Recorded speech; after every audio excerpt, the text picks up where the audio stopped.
Recibiendo la palabra de Dios con solicitud es el tema del que vamos a hablar hoy. Hermanos, hay una verdad que debemos de entender en estos versículos. La palabra de Dios es vida, pero además de esto es eficaz para la salvación de los que la escuchan. Podemos ver que Pablo llega de Tesalónica a una ciudad de los griegos, una ciudad llamada Berea. En esta ciudad había un problema grave, pero en todas las ciudades donde los judíos estaban había problemas, porque donde quiera que estaban ellos, si se levantaba un cristiano lo perseguían a muerte. Esta no es la excepción. Pablo llega, predica el evangelio y mucha gente cree al evangelio. Esta es una de las cosas que tenemos que ver, porque la palabra es vida. ¿En qué radica? Primeramente radica en el hecho de que Dios es el que inicia, que continúa y el que enseña la palabra de Dios, el que sostiene su palabra, que da fruto a su palabra. No es por la elocuencia ni por la capacidad del predicador, sino que es por la obra de Dios a través de su Espíritu Santo en los corazones, que reciben como la buena tierra el mensaje de salvación. Sin Dios no hay vida, porque la vida comienza y termina con Dios. Además de eso, debemos de entender de que Dios es el creador de todas las cosas. Nada existe por sí mismo, sino que todo ha sido creado por orden de Dios. Es decir, la palabra de Dios habla y las cosas vienen a la existencia, son llamadas a la existencia. Segundo, tenemos que ver que la Biblia ha sido revelada para que nosotros en ella encontremos la vida. Y como Jesús mismo lo dijo en el capítulo 14, verso 6 de Juan: yo soy el camino, yo soy la verdad y soy la vida, y nadie viene al Padre sino por mí. Es decir, nosotros podemos hacer toda una estrategia para hacer crecer la iglesia, pero si Dios no está en el control de esa estrategia, no va a crecer. Todo depende de Dios. Ahora, ¿por qué entendemos que la Biblia es eficaz? ¿Por qué entendemos que la palabra de Dios es eficaz? Primero, porque es la palabra de Dios. No hay otra razón más fuerte que esta. Si nosotros entendiéramos que la Biblia no es la palabra de Dios, entonces nosotros no pudiéramos de ninguna manera asegurar que tiene el poder que se adjudica a ella misma como palabra de Dios. Los reformadores hicieron un trabajo excepcional al recuperar doctrinas como la doctrina de las Escrituras. Ellos dijeron: la sola Escritura es la que convence al hombre del pecado. Y cuando ellos hablaban de la sola Escritura, ellos entendían que primero, la Biblia se interpreta con la Biblia. Segundo, que la Biblia es la palabra de Dios revelada, y Jesucristo es la máxima revelación de esta verdad. En Él, por Él y para Él es que nosotros existimos. Entonces, segundo, porque sin la palabra de Dios nadie puede obtener salvación. Hermanos, una de estas doctrinas de los reformadores fue muy importante, porque la Iglesia Católica Romana aseguraba que se podía tener salvación por medio de la adoración a los santos, por medio de la adoración a María, por medio de muchas otras cosas. Pero los reformadores dicen: no, el único camino al Padre es Cristo, y es el que está entre Él y nosotros vamos a Él, y Él va al Padre, y Él sirve de nuestro intercesor. El Salmo 3, ya en el Antiguo Testamento, David escribe estas palabras en el Salmo 3, verso 8: de Jehová es la salvación. Ahora, el concepto que desarrolla David aquí, cuando él dice de Jehová es la salvación, no está hablando de la religión monoteísta que manejaban los judíos, sino más bien él está hablando que la salvación es del Padre, del Hijo y del Espíritu Santo, que los tres, como un solo Dios, ejecutan y llevan a cabo la salvación de los hijos de Dios. ¿Por qué? Por la predicación del Evangelio. Esa es la idea que el apóstol Pablo desarrolla en el capítulo 10 de Romanos. En el verso 17 dice que la salvación viene por oír, pero oír palabra de Dios. Entonces, en la salvación, las tres divinas personas están involucradas. ¿Para qué? Para atraer a los elegidos al reino de Dios. No tenemos otro concepto más que este. Dios nos ha dado su palabra. Ahora, ¿cómo vinculamos la palabra de Dios con la teología sistemática? Bueno, hermanos,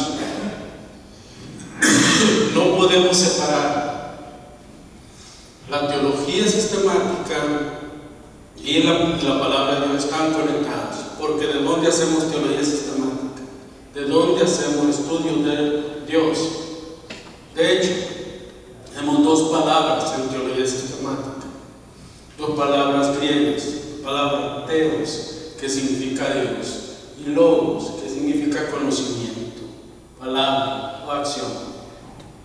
De estas dos palabras se forma una sola palabra: teología.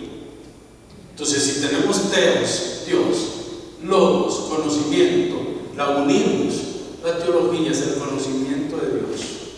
Y es aquí donde la iglesia ha perdido el camino. ¿Por qué?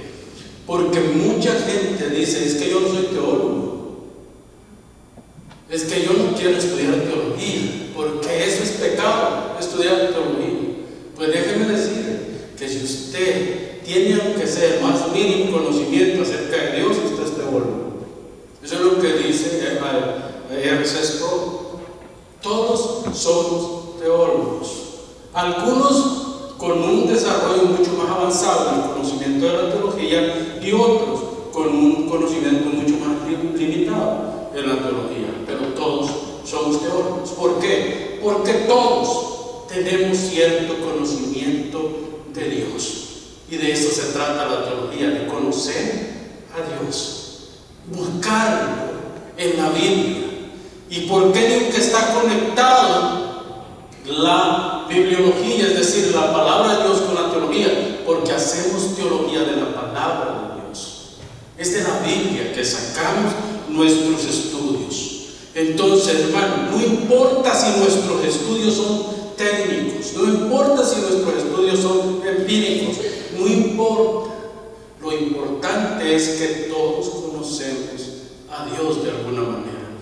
De hecho, si usted no conoce a Dios, no debería estar aquí. Usted está aquí porque tiene cierto conocimiento de Dios, porque Dios lo movió a venir a este lugar. Por eso es que está aquí. Entonces, de alguna manera es teólogo. Hermanos amados, también debemos de ver que teos no es solamente un nombre, como algunos lo proponen. Teos es un título de realeza, un título de autoridad, un título de poder. Teos significa que Dios puede hacer lo que Él quiere, cuando Él quiere, como Él quiera, y nadie le tiene que decir a Dios por qué lo hace, porque Él es todopoderoso. En la Biblia nosotros encontramos varias propiedades acerca de Dios. Por ejemplo, encontramos que Dios es sabio, Dios es inteligente, que Dios es todopoderoso, que Dios es fiel al pacto, que Dios es. Todo esto lo encontramos en la Biblia, comenzando con el llamado que Dios le hace a Moisés: yo soy el que soy. Así les dirás a los hijos de Israel: yo soy. ¿Qué significa esa frase, ese nombre? Significa que no tiene pasado. Dios no tiene pasado, Dios no tiene presente ni tiene futuro. Él es. Y si queremos de alguna manera nosotros pensar cómo funciona eso, tenemos que decir, aunque tal vez no es lo más correcto decirlo, tenemos que decir que Dios existe en un presente continuo, porque para Él no hay pasado ni futuro. Él es. Eso es lo que quiso decirle a Moisés. La Biblia mantiene, hermanos, desde el Antiguo Testamento hasta el Nuevo Testamento, una perfecta unidad.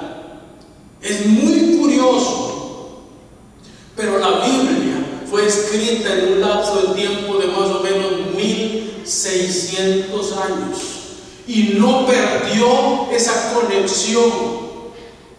Además de eso, la Biblia fue escrita por entre 35 y 40 diferentes autores y no perdieron ese hilo teológico principal. ¿Por qué? Porque era Dios dirigiendo a cada uno de los escritores bíblicos para que ellos trajeran su palabra a nosotros. Hermanos amados, ¿por qué es importante estudiar las Escrituras? Si usted no se va a llevar esta tarde más que esta pregunta en su mente, ya con esto llevo bastante. ¿Por qué es importante estudiar las Escrituras? Primero, porque la Biblia es su propio intérprete. Nosotros no tenemos que ir con ligereza a cualquier otro comentario bíblico, diccionario o cualquier otra cosa que nos ayude a interpretar el texto. Lo primero que tenemos que hacer es buscar en las Escrituras esa conexión. Por eso el mejor método para estudiar las Escrituras es el método inductivo, es decir, buscar palabras, frases, terminologías, nombres, lugares, porque eso nos permite encontrar toda una gama de información alrededor del texto para luego poder aplicar a nuestras vidas. Segundo, el estudio debe ser inductivo, como les decía. ¿Por qué? Porque el estudio inductivo nos ayuda a investigar, nos ayuda a conectar ideas. Un error que se comete mucho es el de buscar versículos bíblicos aquí, allá y allá y no explicarlos. Los versículos que usamos de referencia tienen que ser versículos bíblicos que conecten el pensamiento principal del texto que estamos enseñando. ¿Por qué? Porque esto nos ayudará a buscar en la Biblia la teología, es decir, a Dios. Segundo, nos ayudará a buscar a Cristo en la Biblia, es decir, el Evangelio. Y por último, nos ayudará cómo me sirve a mí este pasaje. ¿Cómo puedo aplicar este pasaje a mi vida cotidiana? ¿Cómo puedo ayudar a otras personas para que el pasaje les diga algo a ellos? Por eso el estudio de las Escrituras es sumamente importante. Fíjense que hay tres palabras muy buenas cuando hacemos estudio. La primera es pericia, la segunda es investigación y la tercera es aplicación. De hecho, el apóstol Pablo utiliza esta palabra, la primera palabra. Dice: yo siendo perito arquitecto. ¿A qué se refiere Pablo? En su mente Pablo está viendo los grandes edificios, los grandes monumentos que construían los griegos. Y él dice: yo soy un perito arquitecto. ¿De ¿De qué? De la palabra de Dios. Él está aplicando todo eso al conocimiento bíblico, porque Él sabe que tiene que sacar el mejor mensaje de la palabra. De hecho, la palabra pericia significa eso, profundizar para llegar a la verdad, al conocimiento. Hermano, esto nos permite, la pericia nos permite identificar aquellos enigmas. ¿Sabe usted que la Biblia está llena de enigmas? Cosas que todavía nadie, y yo creo que ningún hombre, por muy versado que sea, va a poder entender todas las cosas. Les voy a poner un ejemplo sencillo: la Trinidad. ¿Por qué cree que hay tantos problemas doctrinales acerca de la Trinidad? Y grupos que creen que Cristo no es Dios, que el Espíritu Santo tampoco es Dios, porque no se ha entendido bien la función de cada una de las personas de la Trinidad en el plano redentivo. Este es el gran problema que hay. Pero si nosotros hacemos un estudio bien detallado del pasaje, estaremos viendo que la Trinidad está desde el principio hasta el final en la Biblia, aunque no explícitamente, pero sí implícitamente encontramos, aunque no encontramos el término como tal, Trinidad, comienza en el principio Elohim, la pluralidad de Dios, el nombre plural de Dios. Desde ahí comienza, en el principio Elohim creó los cielos y la tierra, el Dios Trino creando los cielos y la tierra. Todo está meticulosamente medido para que la palabra de Dios sirva. Paso a la segunda palabra, investigación. La Biblia tiene muchos términos y muchas figuras literarias, hermanos. Por eso es que muchas veces cuando nosotros hacemos evangelismo, terminamos siendo evangelizados nosotros por los impíos, porque no sabemos el lenguaje que la Biblia muestra. Por ejemplo, hipérbole. ¿Qué es hipérbole? Hipérbole es una exageración de algo. Cuando Juan dice, si nosotros hubiéramos recopilado toda la información, todas las palabras por palabras de que Jesús dijo, no hubiera en el mundo lugar para guardar todos los manuscritos que se hubieran escrito. Ese es un hipérbole. Porque por mucho que el Señor hubiera dicho, no era suficiente para llenar el mundo de tomos de Biblia, ¿verdad? Tenemos parábola. Parábola es una figura literaria, hermanos. Y mucha gente se encuentra haciendo doctrina de las parábolas. Las parábolas son mensajes que bien pudo haber sido Jesús o alguna otra persona la que los pronunció con una idea de dejar un mensaje en la mente, pero no se puede hacer doctrina de parábolas. Primero porque es una figura literaria, y pudiera darle muchos más ejemplos iguales. Ahora, la aplicación es responsabilidad del maestro, del predicador, aplicar la palabra de Dios. Es la responsabilidad de cada uno de ustedes aplicar la palabra de Dios. Y aquí me voy a extender un poquito y vamos a ir al texto. Vean lo que dice el verso 11, porque son dos versículos de todo el pasaje que leímos que voy a tomar: el verso 11 y el verso 12. Y estos eran más nobles que los de Tesalónica. Fíjese bien, el pensamiento de Pablo está muy conectado con la manera de actuar de las personas. ¿Por qué eran más nobles? ¿Será que hacían obras más que nosotros?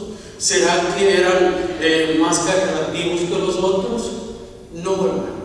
La nobleza en la que está hablando aquí el apóstol Pablo es una nobleza que tiene que ver con prestar atención, es decir, no estar distraídos a la hora que está predicando el predicador, no estar enfocado en otras cosas cuando el predicador está enseñando. Los hermanos de Tesalónica, estos eran más nobles que los de Tesalónica, esos eran bien distraídos. y cuestionaban todo y hacían cosas que el predicador, y decían cosas que el predicador no dijo. Dice, pues recibieron la palabra con toda solicitud, es decir, con intención de aprender, con intención de recibir el mensaje, con intención de ser edificados por Dios a través del mensaje. Ellos estuvieron atentos a la palabra que predicaba el apóstol Pablo, y eran judíos, posiblemente judíos que practicaban la religión judía, porque fue en una sinagoga donde Pablo entró. Pero estos no se opusieron a Pablo. Los de Tesalónica sí se opusieron a Pablo, y por eso es que eran impíos, porque se opusieron a Pablo. Y cuando oyeron que llegó Pablo a Berea, vinieron desde Tesalónica a Berea para hacer un alboroto por la predicación de Pablo. Por eso es que eran impíos estos que habían venido. Pero los de Berea, fíjense cómo los coloca Pablo. Pablo los coloca en un marco tan especial, porque él dice, pues recibieron la palabra con toda solicitud, es decir, con toda atención. Pero viene la segunda parte, escudriñaban, no solamente oían la palabra, prestaban atención a la palabra, sino que se dedicaron ellos mismos a ver si lo que Pablo decía era verdad,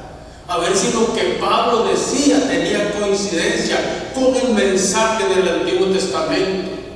Y ellos indagaban fielmente en las Escrituras. Ellos diligentemente, yo me imagino que llevaban sus cuadernos para tomar apuntes, y cuando llegaban a la casa, comparémoslo con el Antiguo Testamento, a ver qué dice el Antiguo Testamento de lo que Pablo predicó hoy, de lo que Pablo enseñó hoy. Estaban pendientes de lo que Pablo decía. Pero ¿para qué? El tercer punto, vean el pasaje.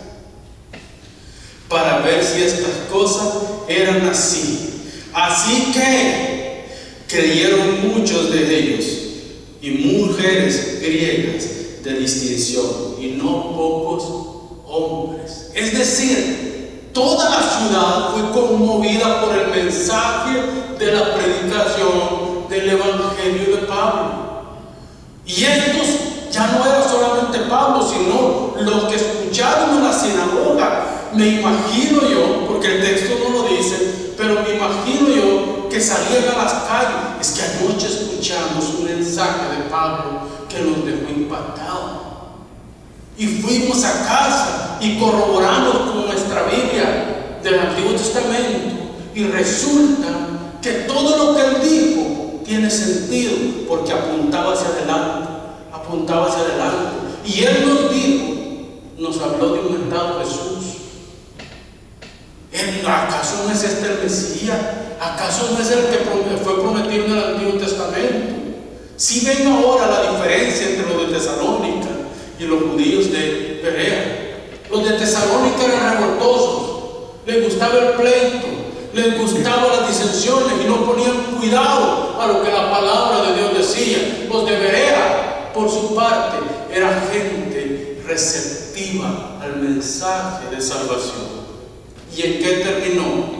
Muchos. Verso 2. Así que creyeron muchos de ellos, no a Pablo, sino al mensaje que Pablo les llevaba. Ellos creyeron al Evangelio que les predicó el apóstol Pablo, porque el predicador no predica para ser elocuente o para ser recibido o para ser grande. El predicador predica para que las almas sean alcanzadas por el Evangelio de gracia y de verdad. Eso es lo único que cuenta. Cuando se dieron cuenta los de Tesalónica que los de Berea habían recibido el Evangelio, vinieron para alborotar a la ciudad, a tal grado que los mismos hermanos, ojo, que aquí cambia la dinámica ya del escritor, porque dice, los hermanos de Berea, ya convertidos al Evangelio, agarraron a Pablo y lo sacaron de la ciudad, dejando a Silas y a Lucas en la ciudad. Más tarde, dice, cuando ya salieron, dice que el mismo Pablo les dijo: matadme a Lucas y a Silas, porque es necesario que estén conmigo. Este es el Evangelio, hermano. Esto es lo que hace la palabra del Señor. Hermanos, oír es importante, escudriñar es fundamental, pero aplicar es una necesidad. Es una necesidad. A mí de nada me sirve que ustedes escuchen los sermones que yo predico, pero que no hay una transformación de vida. Tiene que haber una transformación, tiene que haber un cambio, tiene que haber una manera de pensar diferente. Los hermanos de Berea fueron llenos del Evangelio. ¿Por qué? Porque escucharon. Y si usted no tiene la capacidad de oír, pídale al Espíritu de Dios que le dé esa capacidad, porque puede darle la capacidad para oír la palabra de Dios. Pero no se quede solo con eso, escudriñe por su propia cuenta el mensaje.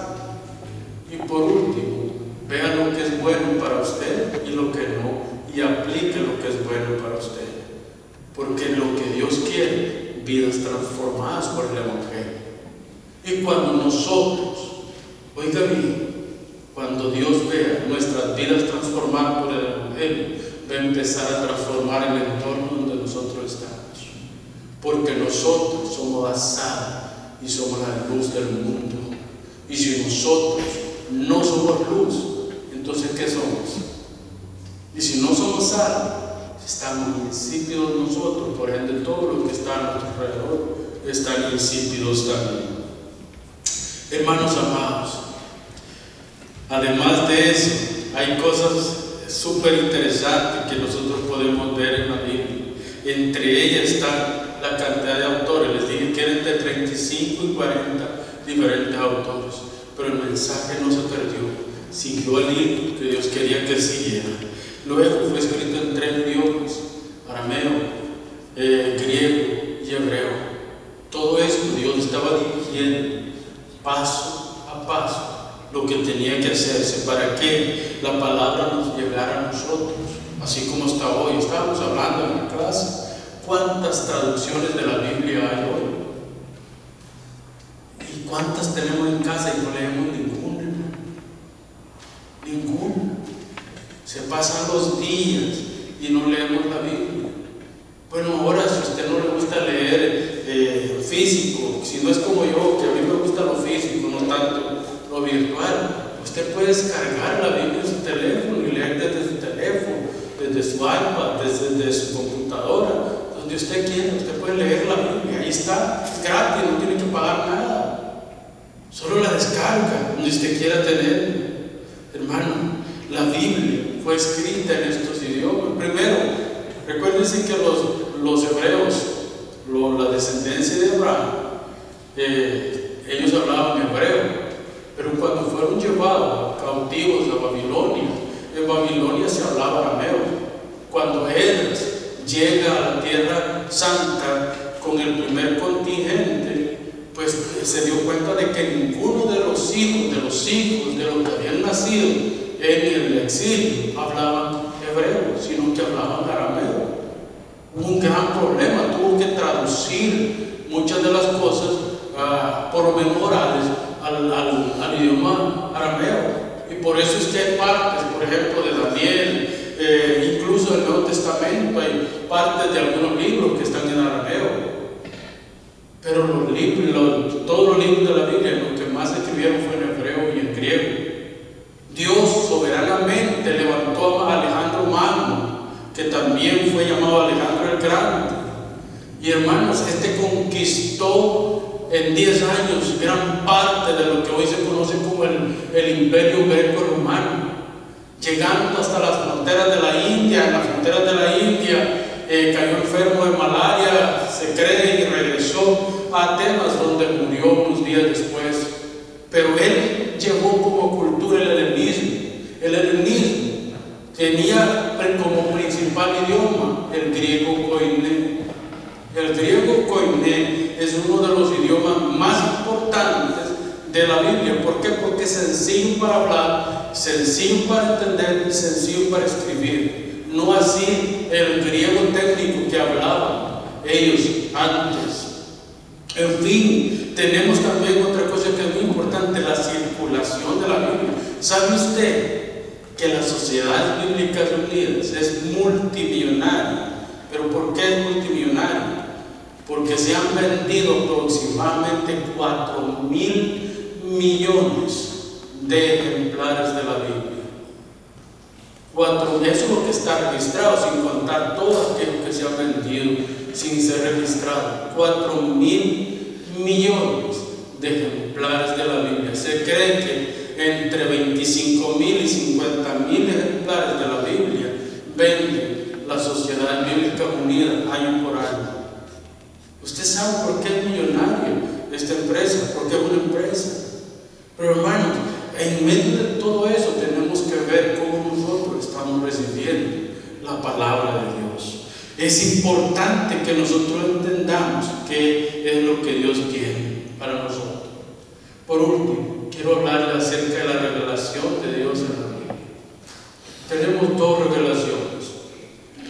La revelación general, que tiene que ver con toda la creación. En esa revelación nosotros podemos ver la belleza de Dios, la creatividad de Dios, el poder de Dios para crear cosas. Y Dios crea cosas de la nada. Nosotros creamos cosas de lo que ya está creado, pero Dios crea cosas de la nada. Imagínese usted al ver las estrellas de la noche. Acá en Toronto cuesta un poco ver las estrellas de la noche, pero la gente que ha visitado, ha vivido en el campo, incluso acá, cuando uno sale al campo en la noche, es precioso ver las constelaciones y cómo se desintegra una para dar paso a otra, cómo está arquitectado el universo, de tal manera que cada cosa funciona para el bien del mismo universo y de nosotros. Cómo cada cosa funciona de tal manera que nada se sale de su lugar. Son millones de ¿cómo se llaman estos meteoritos? Los que corren alrededor de la Tierra. Y ninguno se sale de ese anillo, porque si uno solo se saliera de esa órbita y colapsara con algún planeta, destruye todo el universo.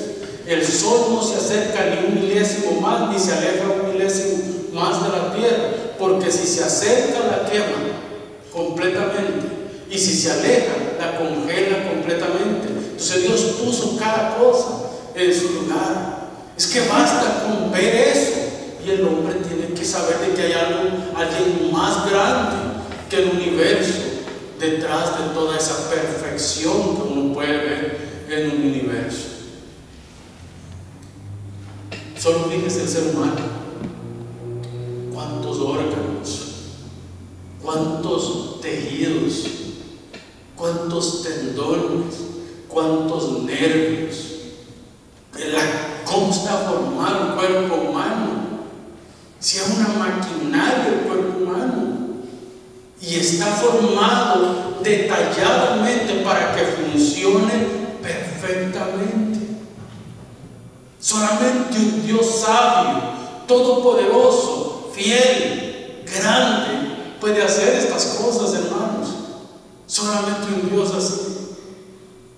Pues esa naturaleza, la creación habla de la sabiduría de Dios, de lo que Dios es. Pero luego tenemos la revelación especial, que es la revelación escrita, la Biblia. ¿Y sabe quién es la máxima revelación? Es Jesucristo, hermanos. Capítulo 1, verso 1 al 3 de Hebreos dice, vamos a leer para no estar inventando de cosas de la Biblia, hermano. Pero en esas palabras, el escritor a los Hebreos comienza diciendo: los cielos cuentan. ¿Sí? Dios habiendo hablado, muchas veces y de muchas maneras en otro tiempo a los padres por los profetas, en estos postreros días, ¿qué dice?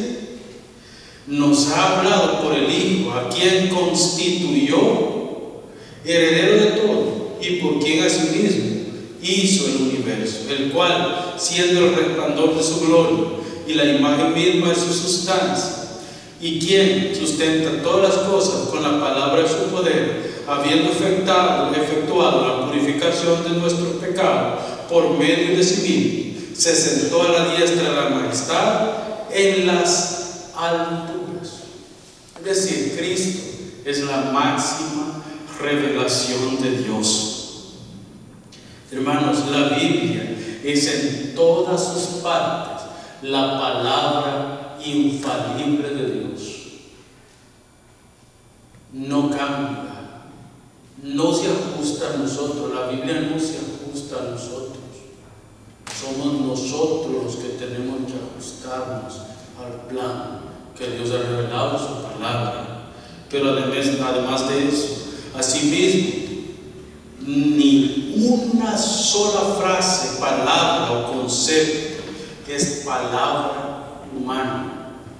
Segunda de Timoteo, capítulo 3, verso 16. Toda la escritura es inspirada por Dios. Los teólogos liberales dicen que partes de la escritura es cosa de Pablo, es cosa de hombres, que son los hombres los que escribieron, y partes son reveladas.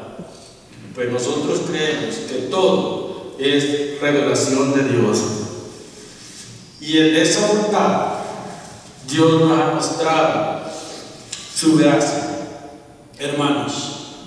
Entonces nosotros también entendemos, y el próximo domingo vamos a ver un poquito más acerca de la inspiración, cómo Dios ha exhalado su palabra, es decir, ha soplado su palabra a los seres humanos. Entonces, imagínese usted Mateo 4:4. Jesús está siendo tentado, ¿verdad? Jesús ha pasado 40 días y 40 noches sin comer.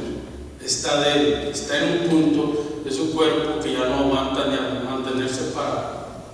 Y el enemigo, el tentador, viene a él y le dice: si acaso no eres hijo de Dios, pues si eres hijo de Dios, di que estas piedras se conviertan en pan y come para recuperar tus fuerzas.